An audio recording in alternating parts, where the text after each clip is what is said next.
حضور یہ فرما رہے تھے، اے لوگو سلام کو پھیلاؤ، کھانا کھلاؤ، صلہ رحمی کرو، جب لوگ سوئے ہوئے ہوں تم مصلی بچھا کے نماز پڑھو تو رب کی جنت کے اندر سلامتی کے ساتھ داخل ہو جاؤ گے۔ یہ حضور نے جنت میں داخل ہونے کا نصاب دیا۔ سلام پھیلاؤ، ایک دوسرے کی خیر خواہی کرو، السلام علیکم کے کلچر کو فروغ دو، اور خلوص سے دل سے اپنے مومن بھائی کو سلامتی کی ضمانت فراہم کرو۔ ہم جب کسی کو کہتے ہیں السلام علیکم تو اس کو اپنی جانب سے ضمانت دے رہے ہوتے ہیں کہ میرے بھائی میری جانب سے بے فکر ہو جا، تیری عزت، تیری آبرو، تیرا مال میری جانب سے محفوظ ہے۔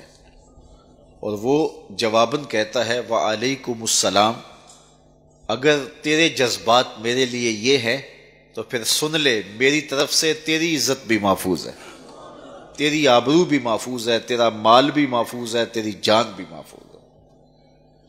تو یہ ایک دوسرے کو ہم ضمانت دیتے ہیں، اور اگر ہم دل سے ضمانت دے رہے ہوں اور وہ بھی جواباً دل سے اس کا جواب دے رہا ہو تو پھر کتنا ستھرا، پاکیزہ اور پر اعتماد معاشرہ تشکیل پائے گا کہ میں آپ کو کہوں السلام علیکم تو آپ میری جانب سے بے فکر ہو جائیں، میں کبھی بھی آپ کی آبرو پہ حملہ آور نہیں ہوں گا، میں کبھی بھی آپ کے مال پر حملہ آور نہیں ہوں گا، میں کبھی بھی آپ کی جان پہ حملہ آور نہیں ہوں گا، اس لیے کہ میں کہہ چکا ہوں السلام علیکم، تمہارے اوپر سلامتی ہو، اپنی جانب سے میں ضمانت دے دیے، اور آپ نے مجھے ضمانت دے دی وعلیکم السلام، تو میں آپ کو ضمانت دے دوں، آپ مجھے ضمانت دے دیں، ہم ہمسایوں کو ضمانت دے دیں، ہمسائے ہمیں ضمانت دے دیں، اہل محلہ کو ہم ضمانت دیں، اہل محلہ ہمیں ضمانت دیں،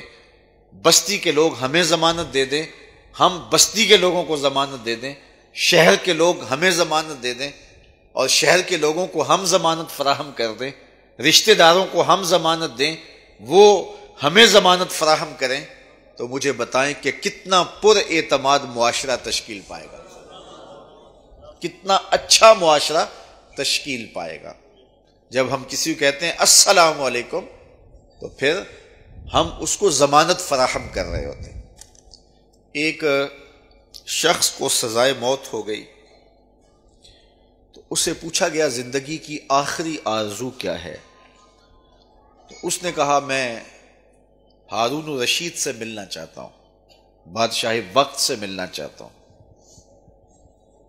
آرزو پوری کر دی گئی، بادشاہ کے دربار میں لے جایا گیا، وہ مجرم، سزائے موت کا قیدی جب دربار میں داخل ہوا تو اس نے بلند آواز سے کہا السلام علیکم۔ بادشاہ تخت پہ بیٹھا تھا، اس نے کہا وعلیکم السلام۔ اس نے کہا کوئی بات؟ کہا نہیں، بس میرا کام پورا ہو گیا۔ جلاد آئے، اسے قتل کرنے لگے، اس نے کہا آپ مجھے قتل نہیں کر سکتے۔ کہا کیوں؟ کہا بادشاہ نے مجھے سلامتی کی ضمانت دے دی۔ بادشاہ نے کہا میں نے کب دی ہے؟ کہا ابھی نہیں کہا وعلیکم السلام۔ تو بادشاہ مسکرا پڑا، کہا جاؤ اس کو آزاد کر دو۔